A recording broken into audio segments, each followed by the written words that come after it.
All right, everybody. Here's a quick review. I always say quick, and it always runs 15 to 20 minutes, but we'll try to wrap it up quick because it's early morning. I got to shower up, head to the office for some meetings today. But in our theme, what we started yesterday with super bargain watches, but not Chinese-made off-brand Pagani's. You know, an actual respected brand that has some heritage. Yesterday we did a $20 watch from Casio. It's a fantastic little watch. It's actually really cool with a lot of cool features and looks nice, and it's 20 bucks. This one went for the princely sum of $83. And I think this one in specifically is discontinued because it's no longer on Timex's website with the bracelet, although it is out of stock with the rubber strap as well. So I don't know. This could be a discontinued one, but you can find them on Joma Shop and a couple other places still out there. What this is called the Harborside Coast 43 mil. Comes in a, decent enough box, certainly better than the damn Casio. You got your little book. I've already taken out links. I took out 4 links, 2 from each side. And so this is the Harborside. You'll notice it has a kind of Tudorish black bay look. But again, it's not one of the knockoffs like from Pagani or whatever. It's just a similar design from a respected Japanese, big name in the watch industry, even if they're not considered a luxury brand. You can't deny the impact that Casio and Timex has had on the time world. So what exactly is it? Well, this one is a quartz, although some of the other Harborside coasts are automatic movements. This one, however, is quartz, which I'm fine with. If I only got automatics, I would need a arsenal of watch winders to keep all the damn things wound all the time. What you get is, well, I'll tell you what I like and what I don't like. I like the look. I like the weight. It's got some nice heft to it. The bracelet are actually solid links. So I was concerned that, geez, at that price point, it's going to feel cheap and be light. And while it might look the same, you can tell when you put it on when the links are super flimsy and super light. It doesn't affect the performance of it at all. And if that's how they keep the cost down to give you a nice watch, I'm okay with it. But it was nice to see that these are solid end links. Dial's very nice. Try to hold it still for you so you can kind of take a gander at it. The specs are as follows. So, quartz analog, 100-meter water resistance, mineral glass lens with a cyclops over the date. Obviously has a date.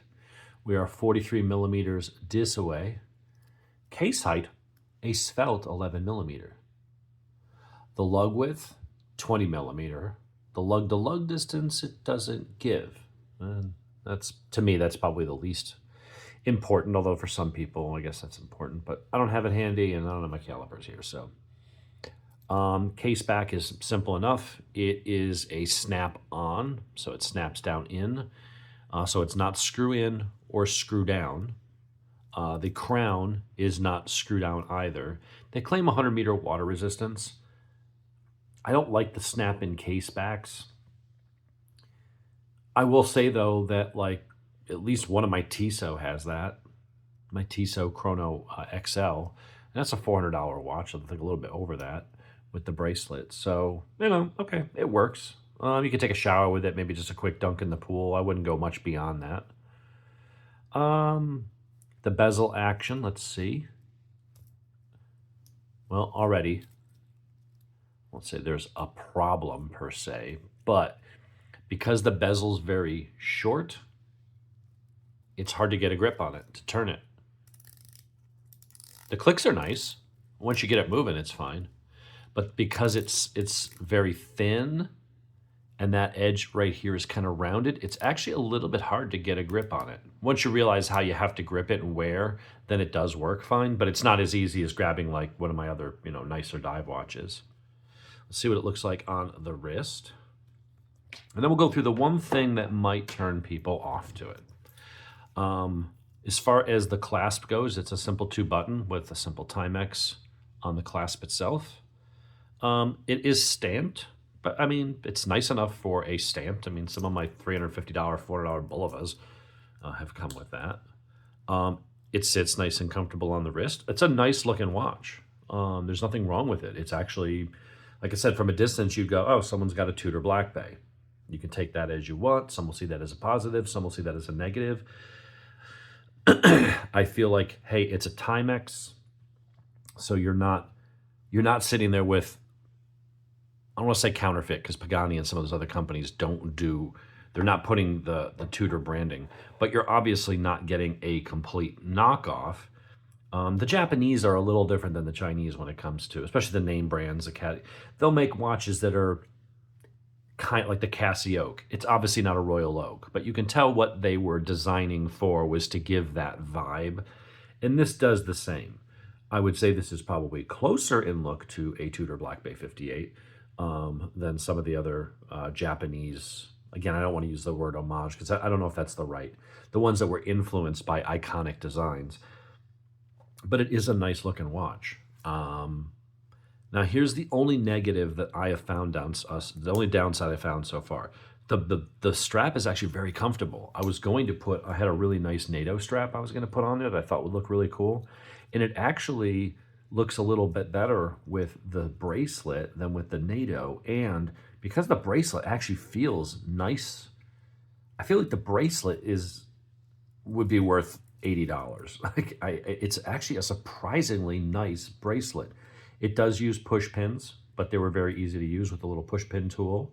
And while stamped, like I said, it is really nice. It clicks in nice. It's a nice, good, authoritative click. The action on this is nice. I like the way that they've done the clasp is not big and much wider than the bracelet. The bracelet starts at 20 and it tapers down to, I don't know, 18 or 16 or whatever that is. And this is right in line with it, almost like a butterfly clasp. You don't have this big bulky where it's wide, tapers down, and then a big chunk, and then tapers back up. It gives you all the benefits of this type of clasp, but it keeps it slim like a butterfly. Kind of neat. There are no micro adjusts. That is probably the only downside to this. Luckily, removing 2 on each side was perfect for my 7.3 inch wrist, 3-inch wrist. It got me right where I want it to be. Perfect. Now, the case itself looks like stainless steel. It is not. The case is low lead brass, and then it's electroplated. And so if we get in really close, you can almost see, it almost looks like brush marks. You can kind of see it changes. I don't know if the camera's picking it up. I'll have to watch afterwards because it's hard to see through the camera while I'm doing it in the sliding. But the only place I can know it, on here it's polished, but on here there's almost like grooves or something if you get in there really close. Maybe as I'm moving it, you can see it there. So I don't know if that's just the finish and they were going for like a vintage kind of not as nice pop, but you can, when you really look close, you can almost see a different texture. And when there's a brushed texture on something like stainless steel or any metal and you brush it, it has a certain look. When you have a brushed look on a coated surface, it does change how it looks a little bit. And so you can almost tell, I mean, I was looking for it. If you just had this watch on, you wouldn't think anything of it. But when you're really getting a look close, you're like, that brushing does look a little different than other brushings. When you look at the polished side's fine. That looks exactly what you would expect. So my only really, I would say, gripe with this is that you can get other watches in this price range with stainless steel. I'm not sure why they did the whole brass thing, honestly. It gave it some nice weight. It gave it some nice heft. It makes it feel a little more substantial. But I mean, at some point, you could, maybe 10 years, 15 years down the line, if you're rough with your watches, you could start to wear through that finish, and then you'd have the brass showing through. Now, some people look at that and go, hey, that's the way some old watches were made, and that gives it a patina and character. Okay, but just be mindful of that. It is not, the bracelet is stainless steel, and is obviously electroplated with some kind of chrome or electric steel, something that's corrosion resistant, but it's not a stainless steel case. Pretty sure the case back is. Yeah, the case back is stainless. That's not brass. So that's really my only qualm with this thing is that, if you can pick up a Casio Duro, which is a 200-meter dive watch with a screw-down crown, and it's actually stainless steel instead of non-screw down, snap-in case back instead of screw-in case back like the Duro. I would say this is the nicer looking watch between the two, and the difference is I would say the Duro beats this on the watch side. They're both quartz, they're both about the same size. The Duro has a better bezel, better action, it's easier to grip. I think that this looks better than the Duro, and the Bracelet is way better than the Duro. The Duro's metal bracelet, you know, you're getting a watch there for 60 bucks or 70 bucks, whatever they're up to these days. But that watch is only, they put the money that you do spend into the watch, and the bracelet is kind of meh. It's okay. The metal one is not really worth it. The rubber strap is better, or it looks great. It looks fantastic on a NATO strap. This gives you a really nice bracelet, but they obviously cut a corner or two here. But it's still a decent watch. It's still adequate water resistance. Several of my watches are only 100 meter. Hell, some of my watches are only 50 meter, and those are $450 watches. Especially if you get, or even more, if you get up into the, dress watches, so you can spend lots of money on a watch and have it still only be 30 or 3 atmospheres or 5. But overall, do I like this? Will I wear it? Yeah. That's a nice, comfortable watch you could wear. It's got a recognized name. Hey, it's a Timex. It's fun. That was the thing about yesterday's Casio watch. It's a $20 watch with all these cool electronic gadgets and a big square screen and kind of this retro vibe. Not only is it supremely useful with alarms and stopwatch and countdown timers and world time and all that kind of stuff and a nice backlight, it's just a fun watch. Watches don't have to be expensive. They don't have to have, the name of Rolex. You don't have to spend $2,000 on a Live P51 tight serial, a limited edition titanium automatic watch either. This is not a cheap watch. $2,000 for these now with tax and shipping. I think they're like $1,970 plus tax and shipping. This is a $2,000 watch, and it's really cool. But I'm like, that's $83, and in a lot of ways, it's really cool. And I'm less concerned if I'm wearing this somewhere where it might get scratched, or I forgot it somewhere, or it got stolen, whatever. I'm going to be crying if I lose this or my Cuervo y Sobrinos or anything over like $500. I'm pissed. Anything over $300, $200. I'm like really bummed if I lose that watch, especially if you start getting up into the thousands. If I lost this and I had to go buy another one or replace it with a Duro, if these aren't available at some point, I'm all right, whatever. I mean, it's annoying, but it's $60 or, to replace it or something like that. But I think it's a great looking watch. I love it. I like the Duro. I think the Duro watch piece, the module itself, the watch is better than this. Although this is good, that the Duro is just a little bit better. But the overall package, because of the really nice, well done, solid link bracelet, I feel like the Timex probably has a little bit of an edge. Difference is these are less color choices and they're harder to find. Whereas you can find Duros all day, every day in any color you want, all over Amazon for, a little less money. But there you have it. I think that's a fantastic one. I now want to talk about the Duro. I recently just gave away a Duro to my buddy Don. I may get another one, but in a different color, something I don't have. I already had a bunch of blue dive watches. I may go for like a Coke or a Pepsi or a green one or something, just to have something different. But that's a beautiful watch. That is a really pretty watch. So I'm going to keep this one. This will be in I have a special row set aside in my watch box for no more homages, no more off-brands. It's got to be micro brands or a quality name brand. I won't be buying any watches, at least for the time being, unless something really catches my eye. Unless it is a name brand, we're not going to be buying any more homages. But that is just beautiful. I love the slight gold hues to it. I love that version of red, that maroon. It's beautiful. My only qualms is like, it would be nice if it was stainless instead of brass, but hey, for a watch this price, it's not a deal breaker. It's just odd that they chose that when all the other companies are making stainless steel watches in that price range.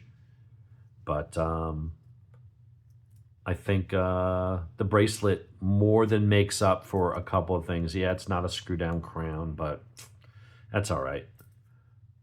It's a nice looking watch. Nothing wrong with it. That is the Timex Harborside. I'll put a link to it, but I'll have to put a link to Joma's shop. I won't be able to put it to my affiliate page on Amazon because I can't find this color on Amazon.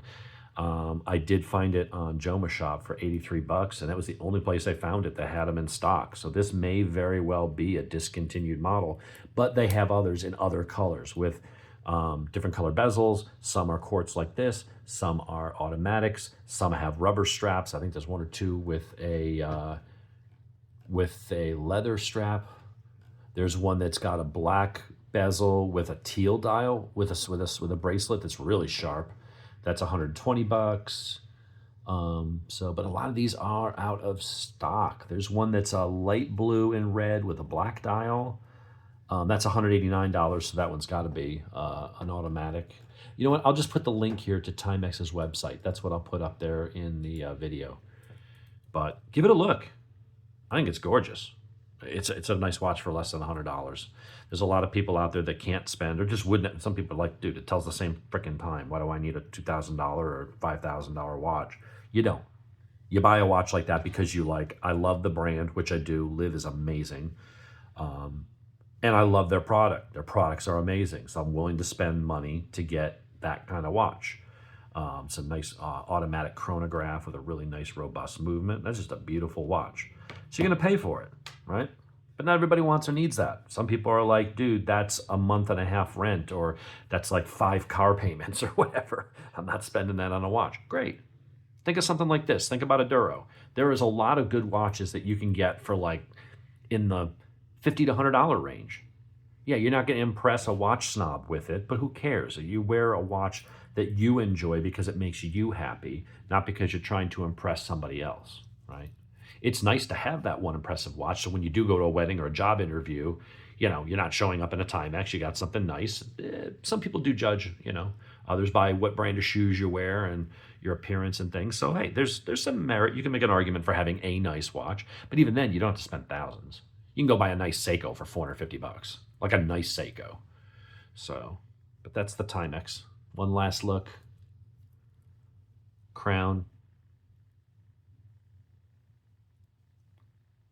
There we go. There's the money shot. I think it's a pretty watch. Couple critiques aside, but for 83 bucks, I'm willing to let it slide. You cats have a good day. We'll talk to you on the next one.